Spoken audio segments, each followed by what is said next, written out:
It does seem like an obvious use for younger writers getting started who don't have access to websites or even publishing. But Ivory, is part of the model a kind of open source? I mean, are you facilitating publishing Peter's stray essays or Ishmael's reaching people in Africa? We'd like to disrupt the establishment whenever possible. So we want to both facilitate people doing it the old-fashioned way and going to New York and getting an agent, getting a publisher, and we want to make that easier. But we also want to disrupt that distribution chain because right now it's writer to agent to editor to publisher to salesperson within the publisher to distributor to bookstore to critic to reader. That's a really long chain. And everyone here on this panel has things that they just want to say directly to the people who understand them, want to hear them, need to know. And Red Room provides definitely a forum for them to do that and to do it in their own words, their way. But it also, for more established writers, in the case of Bill, I know Bill wrote an amazing personal essay that just doesn't fit within the way he writes for money for publication in general, but it was so touching and moving and a whole other side. Maybe. That was so unexpected for me, though, with having a website and being on Red Room. I had written this essay. It was called The Upside of Grief, and it dealt very personally, very nakedly with the sudden death of my longtime partner and the aftermath. And I wrote it just purely out of my heart. And I did try to get it published. I don't know if I've told you this. So I like what you said about disrupting the chain, because I thought it was worthy.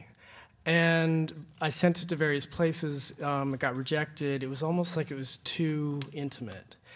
And I was frustrated. I wanted to publish it. And honestly, one day I just woke up and I thought, God, I could just put it on my website. It just didn't even occur to me before. And I hadn't been doing any blogging. I guess lone wolves don't do a lot of blogging, maybe. So I just woke up, and it was almost kind of scary and kind of exciting at the same time, because I just, did the little, just like Jennifer instructed me how to do it. And suddenly it was on my blog, and there it was. And honestly, by the end of the day, I was getting comments from readers about this essay, people responding to the personal sentiments and the situation I had found myself in, other people who had lost partners or spouses, and it started this whole conversation. And then, like Peter and I were talking about, then I started thinking, well, I do have other pieces I could put up. And so I've used my blog less to do blogging, per se, as to publish pieces that maybe wouldn't fit anywhere else. I reread it this morning, and I brought it. Do I have no way. Do I have your permission to just read the last page? Could I do that? I don't know if there's time for the that. last little bit. Yeah. Okay. I don't want to forget. I remember telling Dave, the beautiful tattooed man I met at the gym, I don't want to forget what I've learned from this whole experience, from Steve dying, everything, and I don't want to forget what I saw. I paused, picturing Steve's final moments. As horrifying as it was, I want to remember, death is not easy or peaceful, but it can be so quick. Dave nodded. As a night nurse in an ICU unit at a local hospital, he had seen many people die. He knew exactly what I was talking about. I refilled our coffee cups and sat down next to Dave on the couch. There's something that's been bothering me, I said. Can I ask you a question? A medical question. Shoot, he said in his laconic way. First, I described the clinical details of Steve's death, how it had started with a freak episode of cardiac arrhythmia. His heart had skipped a few beats as he slept, which led to respiratory arrest, then cardiac arrest. I was still confused about something, though I admitted I don't understand why the death certificate lists respiratory arrest as the official cause of death, not cardiac arrest. Dave shrugged his shoulders. Doesn't matter what you call it, cardiac arrest, respiratory arrest, heart failure, whatever. What it comes down to is it's failure to live. A failure to live. Isn't that the most amazing phrase? It took my breath away when Dave said it. Somehow it opened up an entirely new view for me. What is death? Death is failure to live. And what is the flip side to that? I immediately thought to myself, what is a life unlived, a life devoid of love and joy, and yes, grief and heartbreak? Death. I hope never to meet that fate. Today is my birthday, and that is my birthday wish. Very nice. And that's Very Red nice. Room. Hang on just a second, Peter. I need to read for our radio audience. You're listening to the Commonwealth Club of California radio program. Today we're discussing redroomdotcom, an online community for writers. Joining me in this discussion are Peter Coyote, Bill Hayes, Ivory Madison, Ishmael Reed, and Belle Yang. Peter. I just wanted to expand on something that Ivory said, which is we have a pretty great and interesting publishing community on the West Coast. I mean, my publisher, Counterpoint Press, which used to be North Point Press, is here. Heyday Books, Malcolm Margolin, Chronicle Books, Heyday.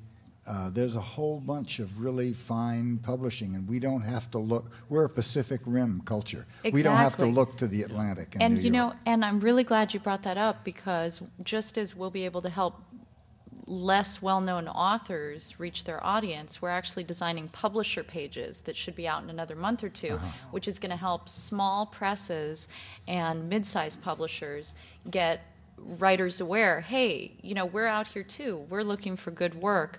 And it's affordable for a small press to have their presence on Red Room, and they can connect to all their authors. And we want it to be a place where people connect with people they don't know about, and also where sometimes they find out more about people they do know about. I mean, I know Amy Tan's blog has been very popular because people are huge fans, and here she's talking about her life behind the scenes and is hilarious and charming in a way people don't expect. So we hope to do both those things. Peter, in fact, I wanted to ask you about this. You go back to the Diggers and some of the groups back in the 60s. You know, they were trying to create new forms of community.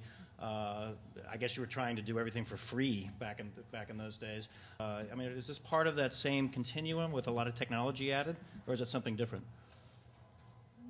Well, the continuum is West Coast culture, which is a lot older than the 60s. Right. And it's something that I take really seriously. About 10 years ago, Gary Snyder convinced Michael McClure and I to give our papers to the library just to make a kind of source text for future scholars who wouldn't be historians of the court. So, you know, before Jack London, there were writers in California. And so we have our own unique perspective.